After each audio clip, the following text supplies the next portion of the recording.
الحمد لأهله والصلاة لأهلها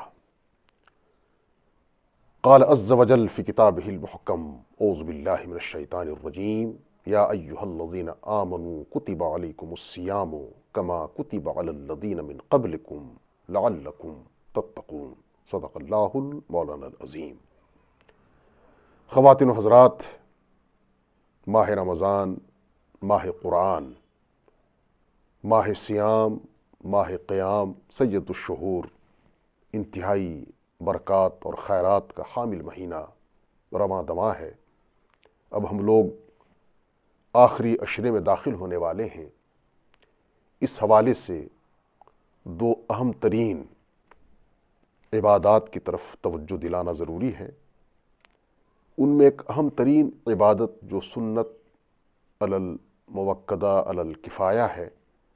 یعنی ایک ایسی سنت جسے حضرت رحمت دو عالم محمد مصطفیٰ صلی اللہ علیہ وسلم نے ہمیشہ پابندی سے اپنی مبارک زندگی میں کیا، یعنی اعتکاف کا عمل۔ اعتکاف یہ سنت علی الکفایہ ہے، یعنی آبادی میں موجود لوگوں میں سے اگر کچھ لوگ کر لیں اس عمل کو تو پوری آبادی اس سے بری ہو جاتی ہے، لیکن کوئی بھی اعتکاف کے عمل کو نہ کرے اور پورا عشرہ آخری یوں ہی نکل جائے تو پوری آبادی گنہگار ہوتی ہے۔ اس میں صورت یہ ہے کہ اعتکاف کی 3 شکلیں ہیں، لیکن آج جو ہمارا موضوع ہے وہ اعتکاف ماہ رمضان کے تعلق سے، اور جیسا کہ میں نے عرض کیا کہ حضرت رسول اکرم صلی اللہ علیہ وسلم نے رمضان کی فرضیت کے بعد جو ہی روزے فرض ہوئے سن 2 ہجری میں، سن 11 ہجری تک مسلسل گویا کہ 9 سال آپ نے جہاں روزہ داری کی، قیام اللیل کا اہتمام ہوا، قرآن مجید سے شغف حد سے زیادہ ماہ رمضان میں دیکھا گیا، اسی کے ساتھ ساتھ ایک خاص عمل اعتکاف کا عمل۔ ہر سال رسول اکرم صلی اللہ علیہ وسلم 10 دن کا اعتکاف فرماتے تھے۔ امہات المومنین حضرت عائشہ صدیقہ رضی اللہ تعالیٰ عنہا روایت فرماتی ہیں کہ ہر سال پابندی سے رسول اکرم صلی اللہ علیہ وسلم نے اعتکاف فرمایا۔ ایک سال اعتکاف کرنے کا موقع نہیں ملا سفر کی وجہ سے، تو اگلے سال آپ نے 10 کے بجائے 20 دن کے اعتکاف فرمائے۔ اعتکاف اتنا عظیم عمل ہے کہ انسان پوری دنیا سے کٹ کر اللہ کے دربار میں جا کے ڈیرا ڈال دیتا ہے، چونکہ اعتکاف کے لیے مرد حضرات کی خاطر جامع مسجد کا ہونا یا ایسی مسجد کا ہونا جہاں 5 وقت نماز ہوتی ہو، جماعت ہوتی ہو، لازمی ہے۔ تو گویا کہ اللہ کے گھر میں جا کے ڈیرا ڈال دینا ہے، اور جب اللہ کے گھر میں انسان آ کے ڈیرا ڈال دے تو یقیناً اللہ تعالیٰ اسے پھر محروم نہیں فرماتے۔ اعتکاف کا ایک اہم فلسفہ یہ بھی ہے کہ آخری عشرے میں چونکہ شب قدر کے امکانات زیادہ ہیں اور طاق راتوں میں تلاش کرنے کا حکم دیا گیا ہے، تو 20 تاریخ کی شام کو جب معتکف اپنے گھر سے ڈیرا اٹھا کر مسجد میں آ کے بیٹھ جاتا ہے تو گویا کہ وہ ہر رات اور ہر دن آخری عشرہ جو ہے اس کو وہ پا لیتا ہے، اور یقیناً وہ لیلۃ القدر کا بھی پانے والا اور اس کو جستجو کرنے والا بن جاتا ہے۔ یقیناً اس کے حصے میں بھی وہ عظیم رات آ جاتی ہے،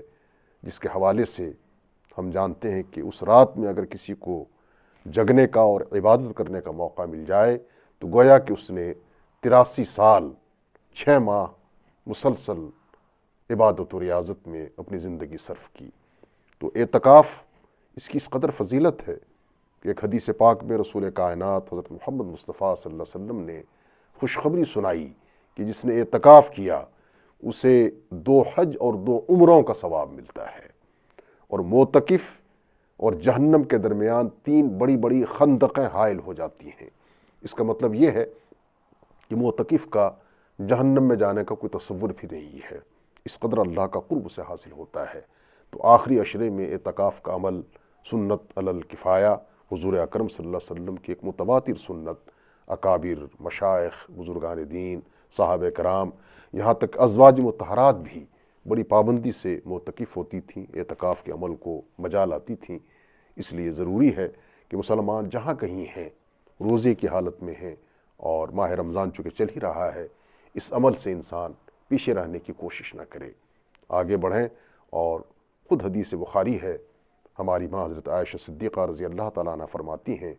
کہ پورے رمضان عبادت و ریاضت میں تو آقا علیہ الصلوۃ والسلام کا گزرتا ہی تھا، لیکن آخری عشرے میں آپ اور کمر ہمت باندھ لیتے تھے، کمر کس لیتے تھے۔ اس کا مطلب یہ ہے کہ عبادت کا تناسب اور بڑھ جاتا تھا،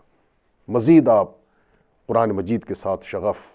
نوافل اور نمازوں کا اہتمام، ذکر و اذکار اور دیگر جو معمولات نبوی صلی اللہ علیہ وسلم ہیں، ان چیزوں میں مزید اضافہ ہو جاتا تھا۔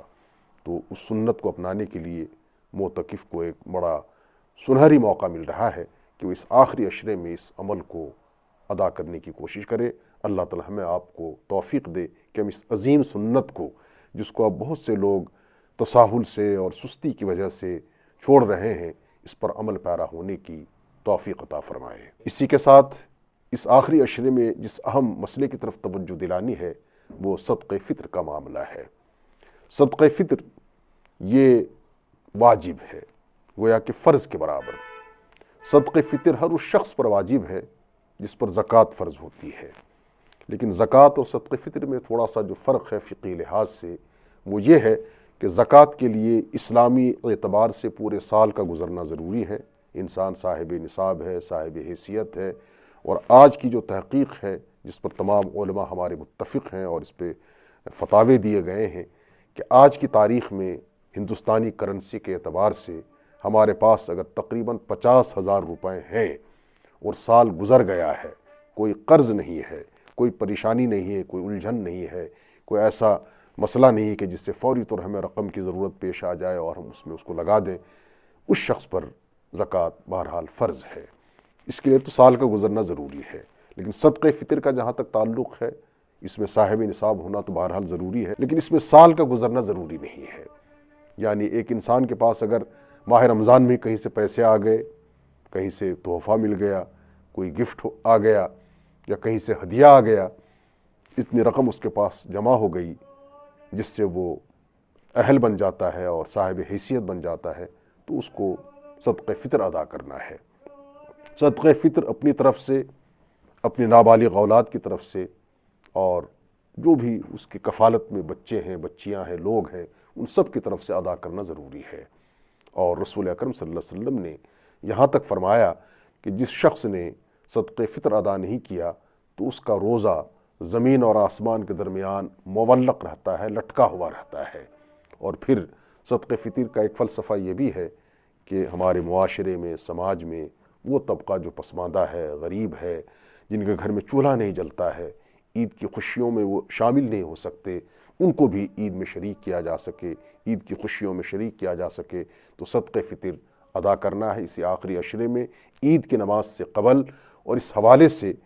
آج کی تاریخ میں جو ہمارے علماء حق اور مفتیان کرام نے متفقہ فتویٰ جاری کیا ہے، اس کے اعتبار سے 65 روپے فی فرد، یعنی 65 روپیز پر ہیڈ ادا کرنا ضروری ہے۔ اور صدقہ فطر کا بھی وہی گویا کہ خرچ کرنے کا حساب ہے اور وہی مواجبات ہیں جہاں ہم زکوٰۃ کی رقم خرچ کرتے ہیں۔ زکوٰۃ جن فنڈز میں خرچ کیا جاتا ہے، جن مداد میں خرچ کیا جاتا ہے، جن مستحقین کو دیا جاتا ہے، مثلا غریب ہے، مسکین ہے، بیوہ ہے، یتیم ہے، یا اسی طرح سے فی سبیل اللہ ہے، دینی مدارس ایسے جہاں غریب بچے زیر تعلیم ہیں، یا کوئی انتہائی مقروض ہے، تنگ دست ہے، ایسے لوگوں کو زکوٰۃ کی رقم دی جاتی ہے۔ صدقہ فطر کی رقم بھی انہی لوگوں کو دی جائے گی۔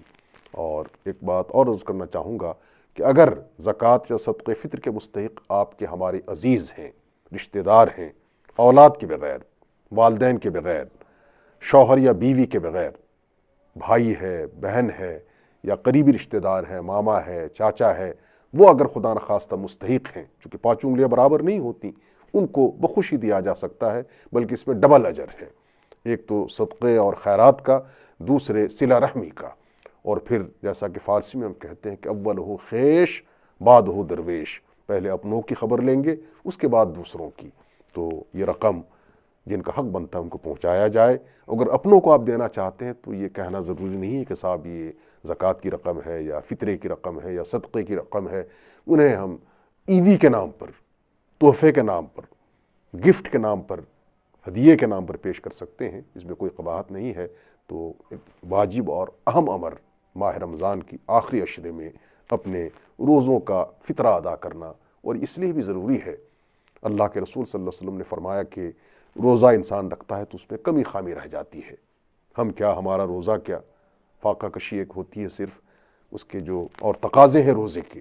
جو آداب ہیں، جو شرائط ہیں، ان پر یقیناً ہمارے روزے پورے نہیں اترتے ہیں۔ تو ان کی بھرپائی کے لیے، اس روزے کی کمی خامی کو دور کرنے کے لیے اللہ کے رسول صلی اللہ علیہ وسلم نے اللہ کے حکم سے صدقہ فطر کو واجب قرار دیا ہے، اور یہ ادا کیا جانا چاہیے بغیر کسی جھجک کے، بغیر کسی گویا کہ رکاوٹ کے، اور بغیر کسی شرمندگی کے، چونکہ اللہ کا ایک فریضہ ہے، ایک حکم ہے، اللہ کے رسول صلی اللہ علیہ وسلم نے ہمیں پابند کیا ہے، اس کو ادا کرنے کی امکانی حد تک بھرپور کوشش کی جانی چاہیے۔